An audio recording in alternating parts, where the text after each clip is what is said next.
காற்றும் நீரும் இந்த பூமியில இருக்கிற காரணத்தால் தான் மனிதர்களும் மற்ற உயிரினங்களும் உருவாகி வாழுகிறோம். அதனாலதான் ஐயன் வள்ளுவர் நீரின்றி அமையாது உலகன்னு உலக புதுமுறையில சொன்னார். அதே போல புறநானூறுலையும் குளந்தொட்டு வளம் பெருக்கின்னு சொல்லி வேளாண்மைக்கு நீர் எவ்வளவு அவசியமானதுன்னு சொல்லி இருக்காங்க. அதனாலதான் நீர்நிலைகளை சுற்றிய குடியிருப்புகள் அமைவது பழந்தமிழுடைய மரபு.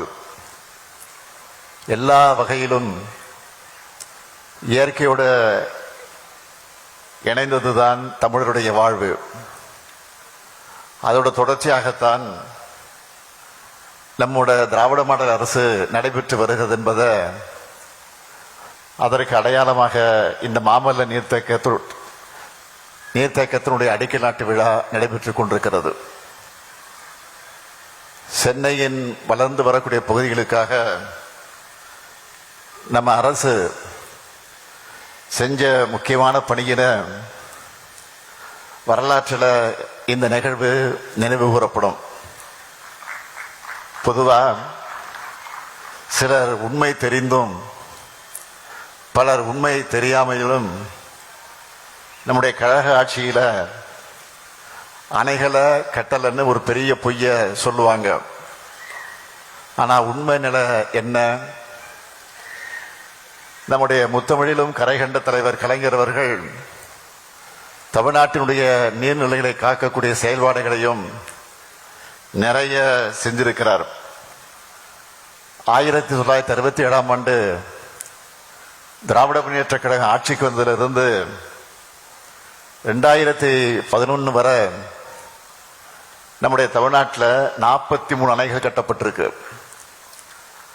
அதை பட்டியலோடு பெயர்களோடு சொல்ல வேண்டும் என்று சொன்னால் உப்பாறு, சிற்றாறு 1, சிற்றாறு 2, பெருவாரி பள்ளம், சோலையாறு, பொன்னியாறு, கருப்பாநதி, ராமநதி, பரப்பலாறு, மேல் நீராறு, பிளவக்க கோவிலாறு, பிளவக்க பெரியாறு, குடகனாறு, பாலாறு, பாலாறு பொருந்தலாறு, குண்டேரி பள்ளம், வரதமாநதி, வட்டமலைக்கரை ஓடை, மருதா நதி, வரட்டு பள்ளம், கீழாறு, குண்டாறு, குதிரையாறு, ஆனைக்குட்டம், ராஜத்தோப்பு, சோத்துப்பாறை, மோர்தானா நீர்த்தேக்கம், அடவி நயினார், பொய்கையாறு, வடக்கு பச்சையாறு, சாஸ்தா கோவில், கடனா நதி, நம்பியாறு, சண்முகா நதி, மிருகண்டா நதி, கமண்டல நதி, வண்டல் ஓடை, ஆண்டியப்பனூர், நல்லதங்கால், நங்கஞ்சியாறு, சிறுமலையாறு, இருக்கன்குடி, குப்பநத்தம், மாம்பழத்துறையாறு, இப்படி 43 நீர்த்தேக்கங்களை உருவாக்கினவர் தான் நம்முடைய முத்தமிழறிஞர் கலைஞர் அவர்கள். நம்ம திராவிட மாடல் ஆட்சி அமைஞ்சு நீர்வளம் பெருக்க பல நடவடிக்கைகளை நாம தொடர்ந்து எடுத்துக்கிட்டு வரோம். கடந்த 5 வருஷமா மேட்டூர் அணை முழு கொள்ளல வெட்டி குறித்த நேரத்தில் திறந்து வச்சிருக்கிறோம். 2021-25 ஆகிய 5 ஆண்டுகள்ல காவேரி டெல்டா பகுதிகளில் தூர்வாரக்கூடிய பணிகள் 459 கோடி ரூபாய் மதிப்பீட்டில் நடைபெற்றிருக்கு. 24,833 கிலோமீட்டர் நீளத்துக்கு சிறந்த முறையில் இவை செயல்படுத்தப்பட்டிருக்கு. இதனால கடமடை வர விவசாயிகள் பயனடைஞ்சாங்க. மாநிலம் முழுக்க புதுசா 121 தடுப்பணைகள் அமைக்கக்கூடிய பணிகள் மேற்கொள்ளப்பட்டிருக்கு. 63 அணைக்கட்டுகள் அமைக்கக்கூடிய பணிகள் மேற்கொள்ளப்பட்டிருக்கு. இதுல மிக மிக முக்கியமானது தாமிரபரணி கருமேனியாறு நம்பியாறு இணைப்பு கால்வாய் திட்டம். கடந்த ஆண்டு பிப்ரவரி மாதம் 7ஆம் தேதி துவங்கப்பட்டு மக்களுடைய பயன்பாட்டுக்கு கொண்டு வரப்பட்டுச்சு. 5 ஆண்டுகள்ல 9 டிஎம்சி நீர் வறட்சி பகுதியான திசையன் விலை மற்றும் சாத்தான்குளம் வரை கொண்டு செல்லப்பட்டிருக்கு. ஊரக வளர்ச்சித்துறை மூலமாக தமிழ்நாட்டில் எல்லா மாவட்டங்களிலையும் 47,920 ஏரிகள் மற்றும் 1,33,967 கிலோமீட்டர் கால்வாய்களை தூர்வாரக்கூடிய பணிகள் மேற்கொள்ளப்பட்டிருக்கு. இந்த வரிசையில தான் சென்னை மாநகரத்தினுடைய பெருகி வரக்கூடிய குடிநீர் தேவையை கருத்திலே கொண்டு மற்றும் ஒரு புதிய நீர்த்தேக்கமாக நம்ம திராவிட மாடல் ஆட்சி இதை அமைச்சிருக்கு. 342 கோடியே 60 லட்சம் ரூபாய் மதிப்பீட்டில் இது அமைக்கப்படவிருக்கு. செங்கல்பட்டு மாவட்டம், திருப்போரூர் மற்றும் திருக்கிழகுன்றம் வட்டங்கள்ல கிழக்கு கடற்கரை சாலைக்கும் பழைய மாமல்லபுரம் சாலை எனும் ராஜீவ்காந்தி சாலைக்கு இடையில இருக்கக்கூடிய கோவலம் உபவடி நிலத்தில் இந்த புதிய நீர்த்தேக்கம் அமையவிருக்கு. இந்த திட்டத்தை எப்படி செயல்படுத்த போறோம்னு ஏற்கனவே நீங்க வீடியோல பார்த்திருந்தாலும் மீண்டும் இந்த நிகழ்ச்சியில சொல்ல விரும்புறேன். மானாமதி குழும 49 ஏரிகள் 69 ஏரிகள்ல இருந்து வரக்கூடிய உபரி நீர் கடல்ல கலக்காம இந்த நீர்த்தேக்கம் அமைக்கப்படவிருக்கு. திருவிடந்தை முதல் கோகிலமேடு வர 5,171 ஏக்கர் பரப்பளவில் இது அமைய போகுது. மொத்தம் 1.65 1.65 டிஎம்சி கொள்ளளவில் 34 கிலோமீட்டர் நீளம் உள்ள கரை மற்றும் நீர் ஒழுங்கியத்துடன் கூடிய புதிய நீர்த்தேக்கம் அமைக்கப்படவிருக்கு. இந்த திட்டத்தின் வாயிலா நாள் ஒன்றுக்கு 170 மில்லியன் லிட்டர் குடிநீரை நம்மால மக்களுக்கு வழங்க முடியும்.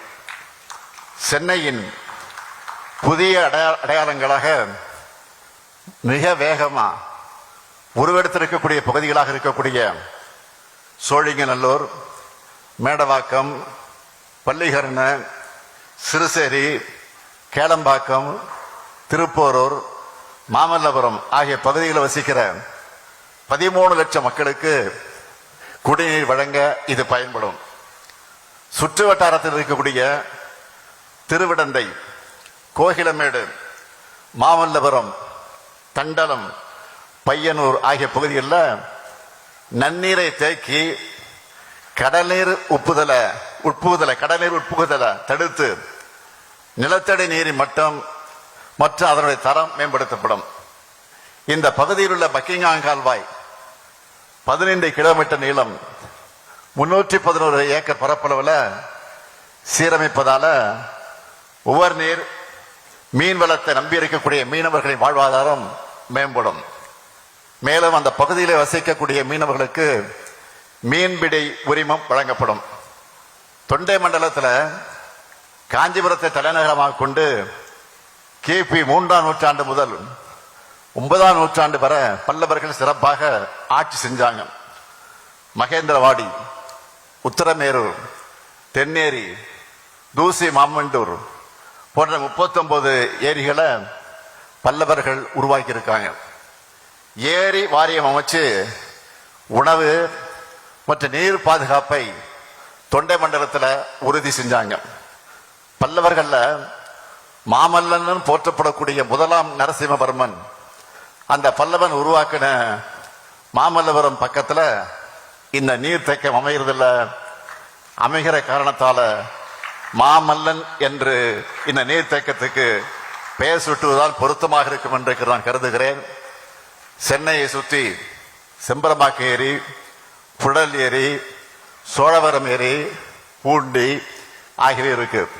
இப்போ கூடுதலா மாமல்லன் நீர்த்தேக்கமும் அமைய போகுது.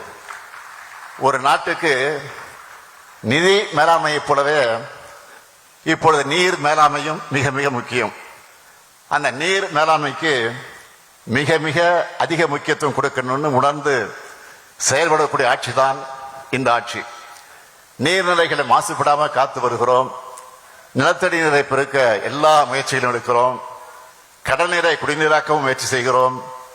அரசு என்னதான் ஒரு பக்கம் நடவடிக்கை எடுத்தாலும் மக்களுக்கும் இதுல கடமை இருக்கு. அதனாலதான் சமூக பொறுப்புணர்வு நடவடிக்கைகளை ஊக்குவிக்கிற நோக்கில் சிறப்பாக செயல்படக்கூடியவங்களுக்கு விருதுகளை தொடர்ந்து வழங்கி கொண்டிருக்கிறோம்.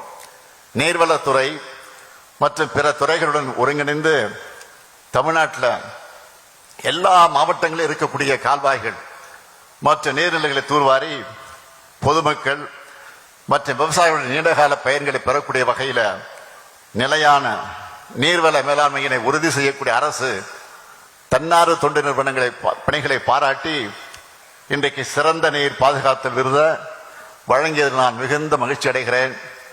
தலைநகர் சென்னைக்காக எத்தனையோ திட்டங்களை நம்முடைய கழக அரசு செஞ்சு கொடுத்திருக்கு.